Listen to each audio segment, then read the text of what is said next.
Hello YouTube, my name is Arman from Jazz Setter Fragrances and I'm back again for another fragrance review.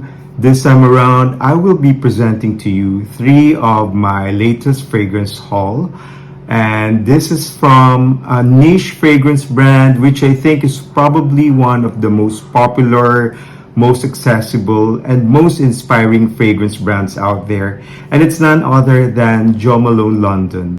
So Joan Leslie Malone was born in London in 1963, and believe it or not, she used to be a florist and a beautician, and the cosmetics and perfumes that she used in her business, she actually formulated in her home kitchen. So Jo Malone started as an independent perfume maker, and she was making just a few bottles of perfumes for her clients.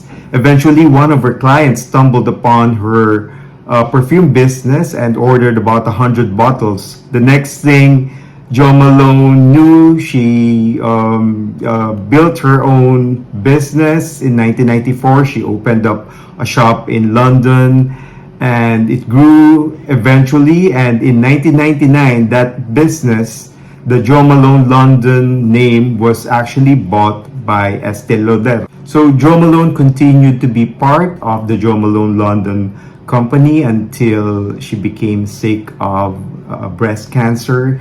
But after that, after her remission, she set up her own perfume company, and this time it's called Jo Loves. So with all the success that Jo Malone and the brand Jo Malone London encountered, it's hard to it's hard to ignore this brand. And eventually I have to buy a few bottles and check out for myself what the brand is all about. The first fragrance that I'd like to talk to you about is called Basil and Neroli.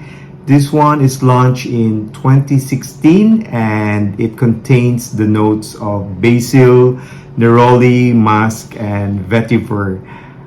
This is a green, slightly herby, and very fresh fragrance. When I first smelled it, I thought it smelled really natural. But now when I try it, I think it's a little bit boring. It doesn't seem to be very original, although it reminds me of Neroli Portofino from Tom Ford.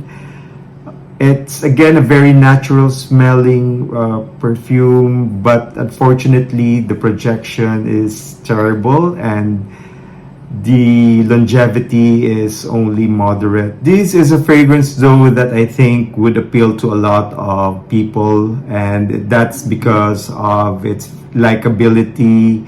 It's not a very forward fragrance. It's actually very fresh, sort of your dumb rich fragrance, very easy to wear. So I guess this could be, your everyday fragrance that you can wear during the day, during summer. Honestly, I didn't know why I bought this fragrance. I think when I first smelled it, it smelled really very natural smelling. The greenness of the basil hit me. It's a little bit minty, it's herby, and I kind of like that in perfumes. But like what I've said, it's a little bit boring. The projection, the performance is quite dismal. But just the same, I think it's a very mass appealing perfume. I think it's something that anybody can wear and not have any issues with it. I just have an issue with it because of its performance. Second perfume that I bought from Jo Malone, I think this is a winner. I really like it a lot. This one is launched in 2012 and it's called Blackberry and Bay. It contains the notes of blackberry, bay leaf, grapefruit, vetiver, cedar, and floral notes. This one, for some reason, reminds me of Bal d'Afrique from Byredo, and I guess because of the similarity of the perfume notes. It's feminine leaning, but I think it can also be unisex. It's sweet and fruity, floral, but with enough wood backbone to make it well-rounded. I also think that it's a great layering fragrance. I've tried layering it with Aventus, and it actually amped the fruitiness of Aventus, which I really love. So to me, this is a winner. The third and final fragrance that I have here from Jo Malone London is Wood Sage and Sea Salt, and this one was launched in 2014. It contains the notes of sea salt, grapefruit, amaret, and seaweed. I really like this one because it's so fresh, it's so summery, it reminds me of the sea, although it doesn't make you smell fishy. It's actually quite unisex, with unfortunately moderate longevity and projection. And it's more like actually a skin scent. But when people get close to you enough, you'll get plenty of compliments from them. I guess the combination of salt and musk gives it a very sexy undertone. It's also a great layering fragrance too. I love layering this with citrusy and fresh fragrances. And it's something that can be perfectly worn during summer. Love this one. So there you have it. Those are the three perfumes that I recently bought from Jo Malone London. Overall, I think I'm kind of impressed by this brand. The performance to me, though, is an issue. But in terms of quality, I think that it can hold a candle to some of the niche fragrances out there with similar target market.